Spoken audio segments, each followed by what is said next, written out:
Junagadh C division પોલીસે ગાંધીગ્રામના લીરબાઈપરા રામચોકમાં જુગાર રમતા 4 શખ્સોને 12,750 રૂપિયાની રોકડ સાથે ઝડપી પાડ્યા છે. બાતમીના આધારે થયેલી આ કાર્યવાહીમાં પકડાયેલા તમામ આરોપીઓ સામે જુગાર ધારા હેઠળ ગુનો નોંધી પોલીસે કડક વલણ અપનાવ્યું છે. હવે મજા થશે રિયલમાં, કારણ કે આવ્યું છે કિંગડમ વોટર પાર્ક, ગુજરાતનું સૌથી મોટું વોટર પાર્ક. અહીં છે ફન, થ્રીલ અને એડવેન્ચર એક સાથે.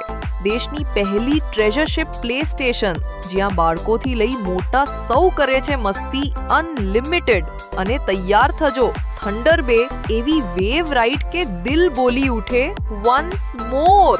તો આવો પરિવાર, મિત્રો કે ઓફિસ ગ્રુપ સાથે અને માણો એક ધમાલ ભર્યો દિવસ માત્ર કિંગડમ વોટર પાર્કમાં. Kingdom water park, fun, thrill, મસ્તી અનલિમિટેડ.